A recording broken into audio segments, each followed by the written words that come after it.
It's not every day you trade your backpack for a badge and your school desk for the chief's chair, but one Windsor student did just that. Josie Donnelly is in grade 6 at Georges P. Vanier Catholic Elementary School. She swapped the classroom for the police headquarters last week, taking on title of Windsor's police chief for a day. She earned the honor by winning an essay contest through the VIP program that's Values, Influences, and Peers. And Chief Josie joins me now. Good morning. Hi. So I understand today's your birthday. You're 12 years old today.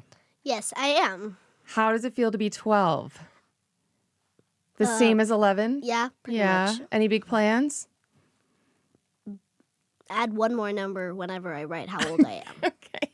Well, let's start at the beginning with all of this. What was it like walking into the police headquarters as chief for the day? It was like, I was very nervous because, like, obviously this is the first time I'm doing this, and I did not want to make a bad impression because, like, these are police officers. And, What would be a bad impression?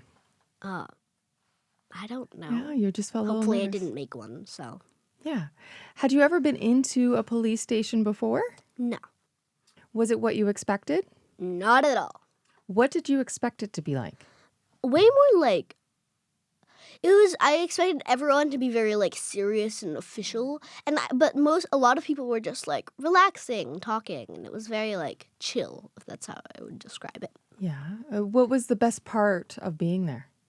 Probably meeting all the people, apart from, like, all the experiences I did, just meeting all of the amazing people there. Well, what did you actually do when you were there? What did you experience? One of the things I did is I got to see the forensics team, and we actually lifted my own fingerprints. That's pretty cool. Yeah. I got to see, like, the police outfits, which was cool, because I got my own uniform, like a chief of police uniform. I got to sit on one of their board meetings, in, like, the big fancy tables, and I got, like, sworn in. I also had to sign, like, a thing that said I wouldn't tell anyone specific details, which is, like, obviously because, I was seeing everything, so I can't, like, tell people about that, so. Was there anything you saw or heard that you thought, oh, I wish I could tell somebody this? Yes. Oh, and what was that like to know you can't? At first it was a little like, oh, because honestly, I sometimes like drama, but then I realized that's a bad thing to do, and also, like, just don't do it. When someone says don't do it, don't do it. Maybe you feel that conflict of a police officer of the actual chief of police knowing something and knowing he can't share it with the average person. Yeah. What part of the day surprised you the most? It was probably just the way people acted. I was surprised by, like, the amount of, like, everyone was very just nice, and I was actually surprised how many people knew about the VIP, because people just saw me and was like, Chief! I'm like, hi. And I was asked multiple times, what are my orders for today? So my mantra for that day was, keep doing whatever you're doing as long as it's productive. Oh, that's a good one. Yeah, that's my life motto. That's your life model? Yeah. Did you come up with that, or is that something your parents often say to you? Oh, no, it's my thing. Okay. Was this the first time you saw your fingerprints? Well, me and my class did this weird thing, like in 3rd grade, where we would just take pencil dust and put our fingers in it and then put tape on it. But this is, like, it's different because I got to see, like, under the lights and under, like, all of the stuff. And I got to, instead of putting it in pencil powder, I just put my fingers on a window, and I'm like, oh my gosh. Yeah, they don't even use ink anymore, do they? Yeah.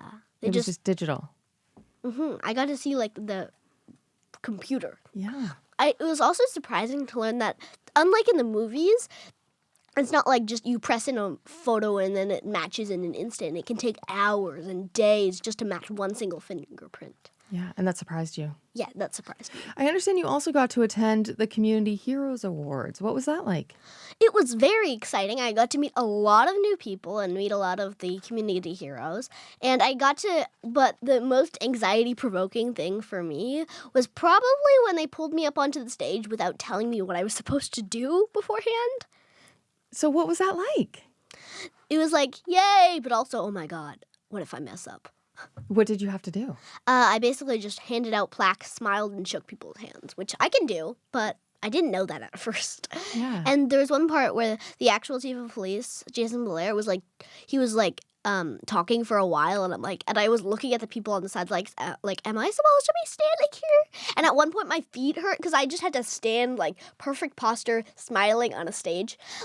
To be honest, my jaw hurt the most that it's ever hurt after that day because there was cameras everywhere. I mean, like when I was in the chief of police's office when I first met him, to be honest, the second I relaxed my face, I heard another click, and I'm like, must keep smiling, You need to be on all the time.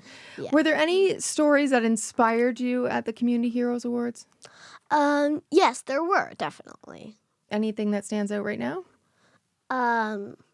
I think there was a lot of stories of like people who did things, like they went out of their way to be nice, to be helpful, like who could have just stood there and done nothing, but they didn't, and that's why I'm glad we had the Community Heroes thing, to really like appreciate those people. Yeah. Did you know they existed before then?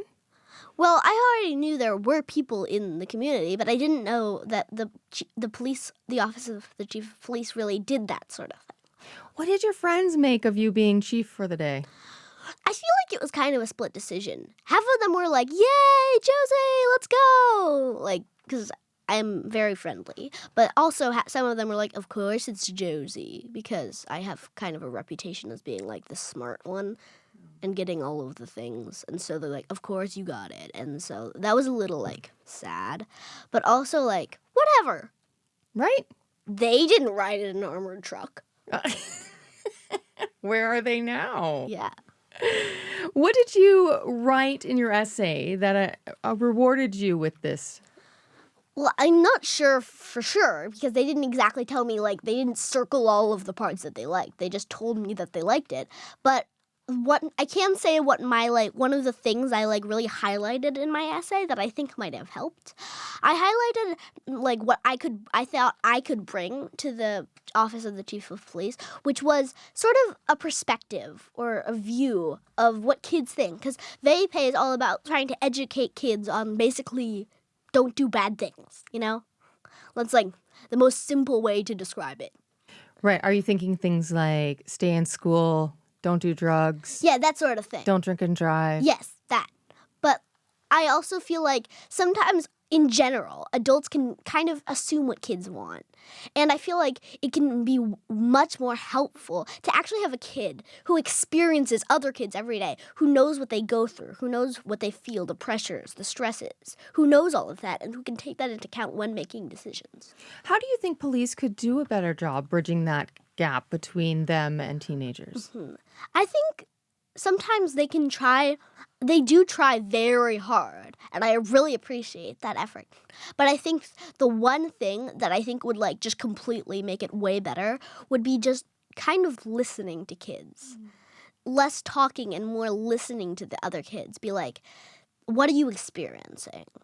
Because instead of having a police officer tell you what to do, having a police officer listening to you can be way more impactful, I feel like. If they were listening to you, what would you say to them? I think I would tell them more about the pressures that I feel instead of them just assuming kids think this, kids think that, you know? I know what kids think because I am one of them. Well, how would you describe that pressure that you're always feeling? Just constant stress, because at my age, it's all what other people think about you. And sometimes I feel like adults just assume, oh, whatever, just don't care about what other people think. It's not that hard. It's hard. It's way harder than that. Yeah. And I feel like that's one of the biggest things.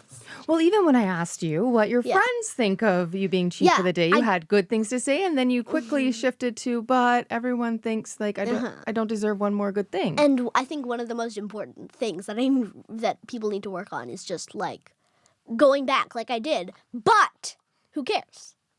It's true. And the more you live life, the more that will be natural for you to know if they're in your inner circle, their advice matters. If they're not, let it roll off your back. Now, are you interested in law enforcement in the future? I'm interested in I'm not really interested in the kind of general police, arresting people, being on scene, driving in the cars. I'm not very an action person. I'm more of a sit back, do professionalism person. And so I think maybe working in one of the media contact areas, because I got to meet those people where they work with the media, that would be cool. But also being a lawyer has always interested me. That's still law? Yeah.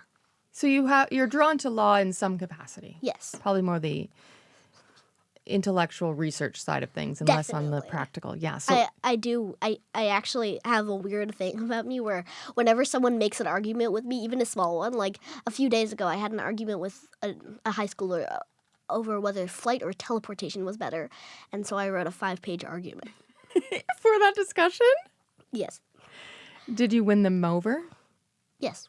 Okay. And which one did you think was better? Teleportation, obviously. Obviously, I'm sorry. Why did I even bother asking? Now, if you were really chief for a week or even a day or a year, what would you do to make things better for Windsor? I don't really, I haven't thought about it that much, but, off the top of my head, I would think I would just try and improve more of, the mindset of kids around police officers. Because sometimes there's, people think police officers are kind of, boring, they ruin, things when you're trying to do stuff. They're like, Buzzkill? yeah, Yeah, like don't speed, now I'm pulling you over. yeah. But I feel like we need to show them that, I met a bunch of really cool, really nice police officers. And so I feel like we need to show them more that side of it. Showing their human side and not the uniform side. Yeah. I think they would probably appreciate that as well. Did you tell them that? Yeah, in my letter I did, and I sort of, talked about it a bunch of times while I was there. All right. Well, thanks so much for coming in. This was a pleasure. I think we need to do host for the day. Maybe you could be host for the day here with me. Well, I'd love to. Okay, cool. Well, never dim your light. You're a bright, shining star, and I appreciate your time.